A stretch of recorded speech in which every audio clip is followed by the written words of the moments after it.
All right, the first thing you have to do is you have to have toughness. All right, you got to be tougher than everybody that we play. All right, but, you know, I've never stood up here in all the time that I've been here and ever really defined toughness for you. The way I'm going to define toughness to you, because I'm talking about mental toughness, and I think everybody can relate to it, is it's all about what does it take to break you. And the reason I come to this is we had to put hurricane windows in our house in Florida on the beach. All right, so I asked the guy, how do you figure out that these windows are better than those windows? What does it take to break them?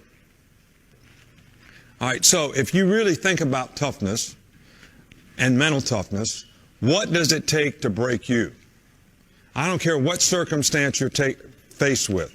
What does it take to break your focus because you get frustrated about what happened on the last play?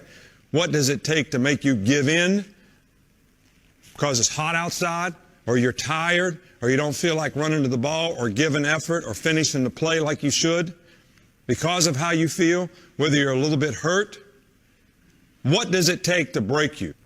So everybody here has got to have a lot of mental toughness to be able to sustain what we do at a high level. And just because you got beat on the last play, that can't affect your next play. All right? Or that's breaking you. Your frustration is breaking you. Just because you miss a block, or you get blocked, or you miss a tackle, or you fumble the ball. What does it take to break you? Well, hello and welcome to another Small Guard Saturday. Believe me, if you're a small guard and you're needing the motivation to keep pushing past all the naysayers, past all the doubters, past all the haters, this is the place for you. And we're here every single Saturday to give you a muse, someone to simulate, someone that is of a similar size, of a similar skill set, of a similar speed and strength set that has done it at a high level. Because as a small guard, I know, I get it. It's hard because often you're the only one. Maybe it's one or two others on your team that's your size. I played on many teams where I was the smallest person on the team.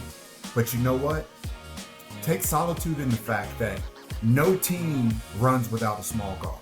I don't care what level that you're talking about, from YMCA to the NBA, every great team has small guards. And you can be one of those great small guards. But you need to stay locked in mentally. You need to continue to study the game. And that's what Small Guard Saturdays is all about. So, as always, we're going to start off with a motivational clip because I really believe that the power that is within you can be unlocked by your mind, by your mindset. So whatever you can do to begin the practice of start motivating yourself every day. You guys have access to these phones that times before guards never had, people never had. Now, these can be good and they can be bad, but I'm encouraging you to use them for good because you can easily get on social media and look at a motivational clip on YouTube or Instagram or TikTok every single day, something to lock your mind in, to tell you that you can, because you know what? There are going to be plenty of people to tell you that you can. So today's motivational clip was from Nick Saban, one of the all-time winningest coaches in college football history. And what he talked about was mental toughness as it relates to the ability to become unbreakable. Now, as we all know, there are many, many things that are set to break us. There are the little things like missing a shot or not playing our best in the moment. Then there are the bigger things like not getting an opportunity to play or not getting an opportunity to play freely as with autonomy and with the confidence that we would love to bring to the game. Maybe it's the not being in a right environment, not being on the same page with a teammate or a coach. There are numerous things that are set to break us at large levels as well as at lower levels with just things that annoy us, like a referee's call that goes the wrong way. You have to begin to take note to the things that cause you to jump off the treadmill.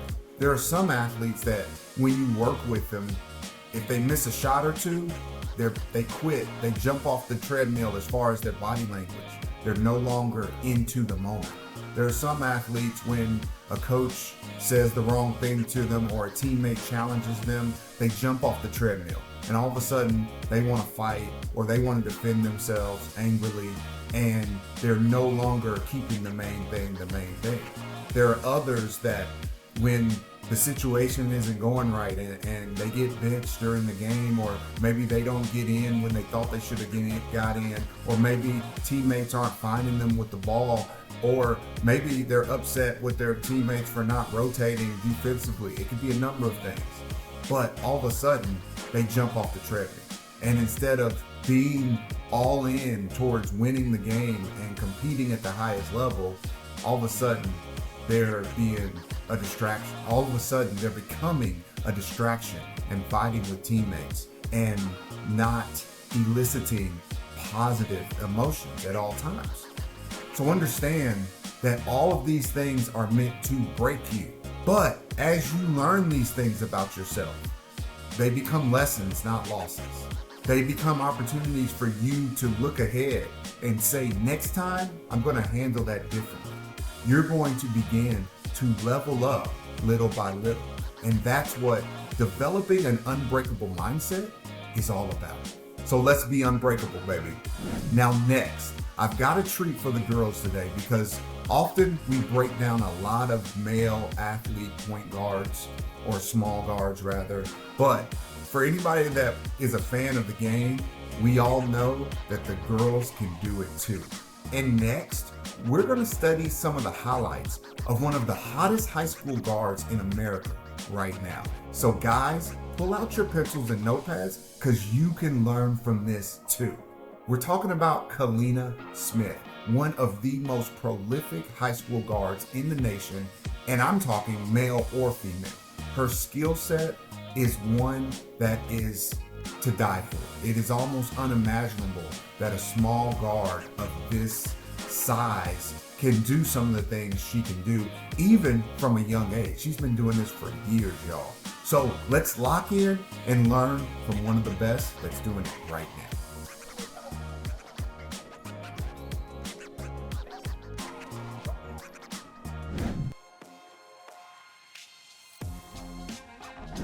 So for our small guard snippets, some of the things we want to take away from Kaleena's game and apply to our own. One of the first things I notice about her game that can be easily applied by other small guards is her ability to get side to side with speed. This is an elite ability to not just attack the rim, but separate from defenders without engaging the second part of the defense, the back line of the defense. Why is this key? Why is this critical? Because as a small guard, you want open shots, not contested shots against the tallest players on the floor. Not that you can't make those, but those are lower percentage shots. We would all rather shoot an open shot rather than a shot with a taller defender in our face, right? That just makes sense. So the ability to get side to side with speed, shiftiness, and smoothness is a skill that that all small guards need to learn how to apply. So if you see her here, look, she's going away from the goal and she's covering ground in which both plays there, she gets side to side in a matter of a minute. Look at that ability to just shift, even though she's not attacking the goal here. Too many small guards only play forward and back. And as a small guard, you've got to spend more time going side to side. Look at this side shift. Look at how much ground she covers in this boom. That's almost 4 to 5 feet in just a side shift to move away from bigger defenders. Look at this, side shift again. She pulls that girl out, okay? What a lot of small guards want to do here is just attack the feet of the defender. They want to come down, split, and take a 1-foot shot off in front of one of the biggest players in the court. But look at her shift to the side and how it pulls out the defense. Look at that defender. She's now engaged the defender with the side shift. And once she does that, she's then gonna shift past her, okay? Now, if she wanted to shoot here, as we can all see, she's completely wide open, okay? So add these side shifts to your game. Watch this again, another one. She has beat the defender, but she probably sees the second line of the defense. And look, she shifts out, okay? Then she sees another defender coming, she shifts back, okay? These are things that are critical for small guards. Even in the front court, check this out. She is here at the lane line. The defender cuts her off, side shift. Most guards right here will keep it in the left hand and just let the defender ride them for 8 to 10 feet up the court, thereby allowing the bigger defender to wear them down over the course of a 40-minute game, 40 or however long you play. But watch this side shift get off me. From the lane line to the three-point line, which is about an 8-foot difference in just a matter of a second. Then defender cuts her off again. No, I'm not gonna take contact. I don't need to play with your contact. I'm gonna side shift you again. Wide open shot with 2 side shifts. Now compare this to your average guard that is gonna bolt full speed down the middle of the court, do a Euro step or crazy spin move, a la Russell Westbrook or some of these other small guards, and double pump finish. I mean, the effort in that versus the effort in what Kaleena's doing here, as well as the level of shot that she's getting. Small guards, if you don't have your pen and paper out taking notes on this, I don't know what to tell you. This is something you got to add to your game by when you're doing your dribbling drills, when you're doing your separation shooting at the mid-range level, when you're doing your downhill drills. Get side to side first instead of putting your foot in the dirt and just getting downhill. Work on engaging the defender by going from one side to another and then attacking where the gaps manifest. Now, our next small guard snippet and takeaway from Kaleena's game that I think it's critical for small guards to add is the ability to stop smoothly. Okay, this is an ability to not give a telltale sign when we're going to stop and shoot. And this is very hard, even though it looks simple, because it's subtle. And watch the subtle nuances behind the back, okay? She looks the same here as she looks here, okay? She's in a mid to high position. The ball's in her dribble pocket right next to her hip, and she's running at a smooth cadence. She makes a move here, and she continues this cadence. Look, ball at her hip, and she picks it up. If you notice, none of these defenders even realize she's ready to shoot until it's too late. And believe me, if they did, she could quickly accelerate. Small guards, I need you to develop the ability to smooth stop without letting the defense know. So how do we practice this? Here's another quick highlight of a smooth stop. This time she stops off of a punch dribble. But look at that ball, already ready in the hip pocket. So that's one of the keys you have to do in order to practice this is get your dribble at your hip. Too many guards, when they make transition moves, switching the ball from one side of the body to another, the ball is too low or too high. All right, a lot of beginning guards who don't have a great handle, that ball's up near their shoulder because they can't control it. The other guards who are better with the handle but still not as comfortable, they have to get really low and they're not in a position to shoot when they stop. So as you can see here, you're going to stop on level. You want to be mid-height, not too high, not too low, and you want that ball right in the hip pocket, which is also the shot pocket. And here we have again another smooth stop. Now, you may say that was pretty simple, but look how far she stops away from the three-point line, not allowing the defender to really get any kind of clue as to where she's going to stop. I think if you look at this defender, she almost thought, well, she's going to come closer or attack me. And she just smooth stops. The ball kind of hangs in that shooting hand, hang, and then pick up and fire.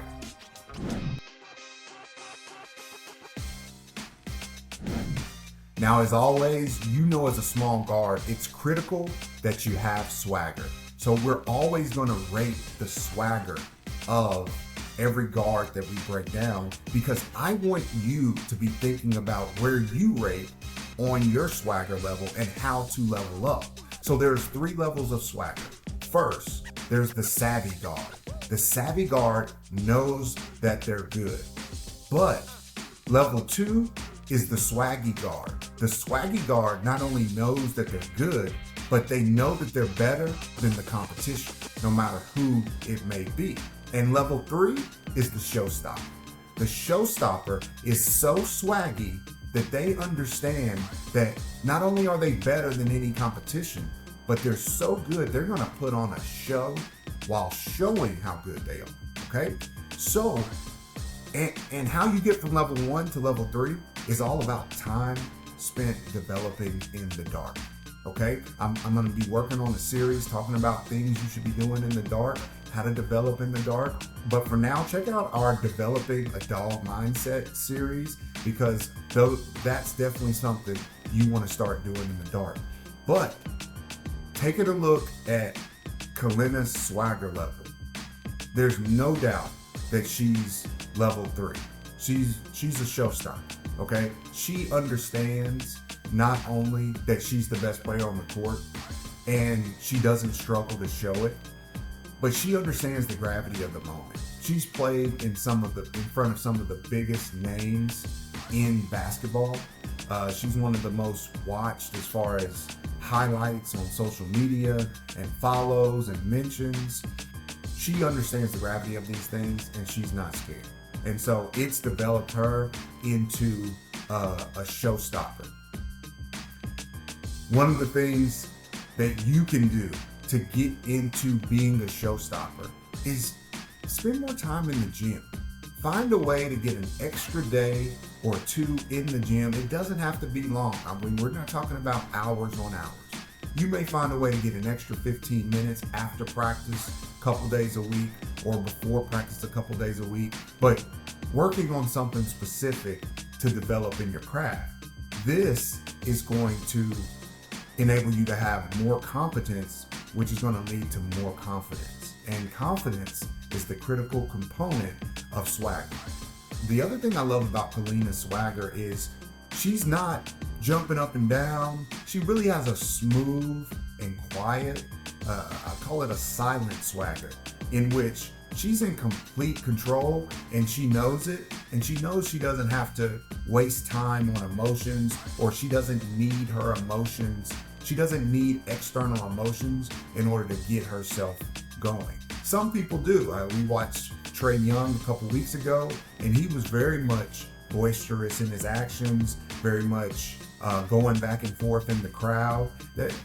That's okay. Whatever your personality is, that's fine. But we want to get every small guard to a level 3 showstopper swagger.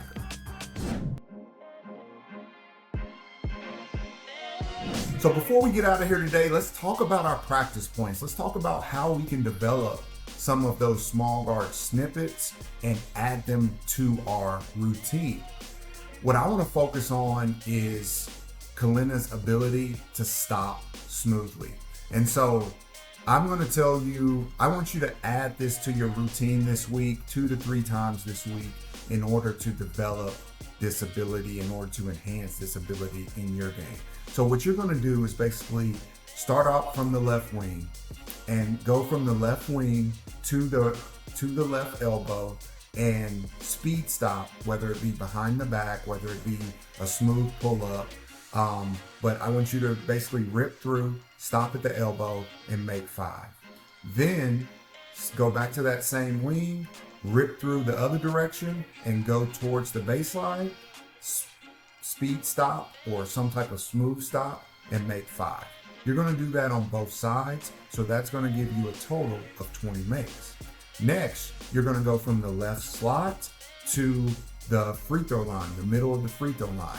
Stop there for 5. Then from the right slot to the middle of the free throw line and stop there for 5. That's going to give you 30. Then you're going to do this at the 3-point level, okay? Do the same routine from wing to elbow, wing to going towards the baseline, at the 3-point line, then slot to top of the key on both sides, and that's going to give you 30 makes. Okay, obviously you're going to have to go from higher up away from the 3-point line, maybe up towards half court in order to get this off the 3, similar to the clips we saw in the film review session today. Okay, if you could add these 60 makes to your routine this week, 2 to 3 days, I'm telling you, you'll start to see what I'm talking about as far as the smooth stops. So guys, that's it for today's show. Thank you for watching Small Guard Saturday. Remember to like, subscribe, check out our show notes for links to all of the tools we use in our training, all of the equipment that we use. And remember to click that bell notification so that you are alerted every time a new video drops. We'll see you next time.